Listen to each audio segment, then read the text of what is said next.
exercices sont à réaliser en radiesthésie? Très souvent, on vous parle de rechercher une carte parmi les autres cartes ou encore de suivre les lignes avec un pendule. Mais est-ce vraiment de bons exercices? On en parle après ça? Bonjour, c'est Chantal Verion, bienvenue sur la chaîne de l'énergétique et de la radiesthésie, simple, efficace et à la portée de tous.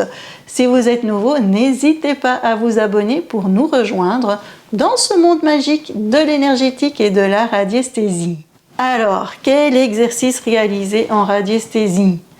Quand j'ai débuté la radiesthésie, j'ai acheté plein de livres.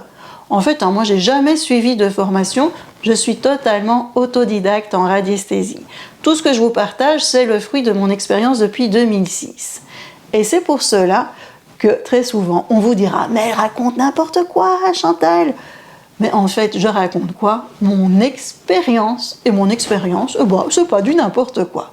Pour en revenir à nos exercices en radiesthésie, comme une bonne élève, j'ai suivi scrupuleusement ce qui a été écrit dans les livres. Et il y avait un exercice où il fallait chercher la dame de cœur parmi les cartes. J'essayais aussi de suivre les lignes avec mon pendule, et vous savez quoi? Ça fonctionnait pas.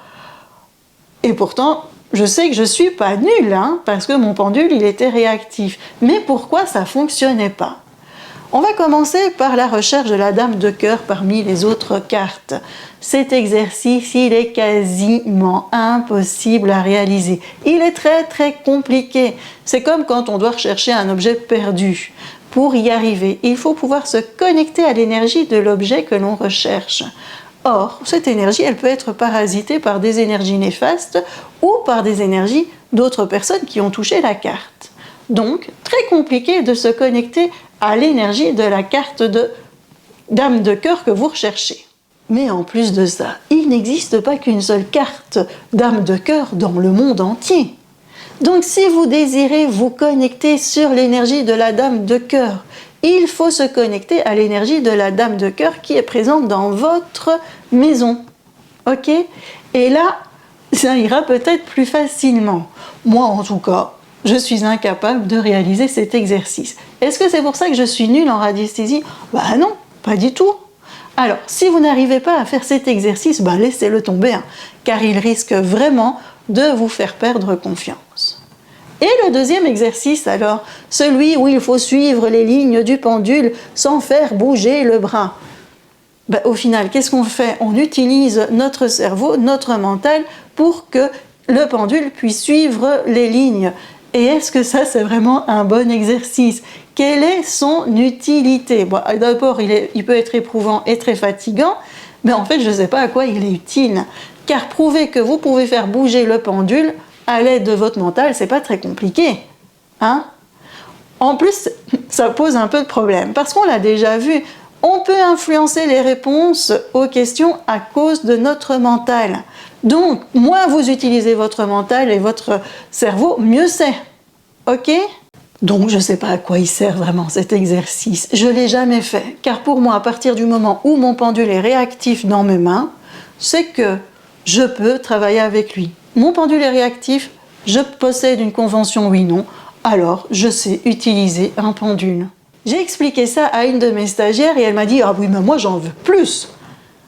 Je veux plus que ça, je veux plus que ma convention oui-non, je veux plus qu'un pendule réactif.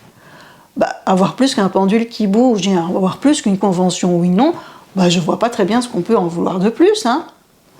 Cette personne voulait être la grande radiesthésiste pour que toute réponse soit bonne, pour que jamais on se trompe et qu'elle allait pouvoir découvrir des choses extraordinaires. Je lui ai répondu que cela pouvait se faire avec uniquement un pendule réactif et une convention oui-non. Pas besoin de plus. Une fois que vous avez ces bases-là, on peut aller très loin. Mais pour y arriver, il faudra mettre son ego de côté.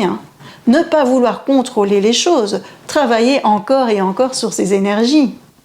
Et peut-être qu'à ce moment-là, si tout est bien aligné et si c'est notre job sur cette terre, on découvrira des choses extraordinaires. Moi, j'y suis pas. Je suis là pour vous partager mon expérience. Et ça, je crois que c'est déjà pas mal. On ne peut rien influencer en radiesthésie, donc n'essayez pas de faire des exercices qui vont faire fonctionner votre mental ou qui vont vous mettre en difficulté. En conclusion, si votre pendule est réactif et que vous avez une convention oui-non, pas besoin de faire d'exercice en particulier. Ok? Vivez les choses simplement. Il est temps de nous quitter maintenant. Prenez soin de vous. On se retrouve très vite. Et n'hésitez pas à vous abonner pour être tenu au courant des dernières vidéos sur ce monde magique de la radiesthésie et de l'énergétique. Bisous, à tout bientôt!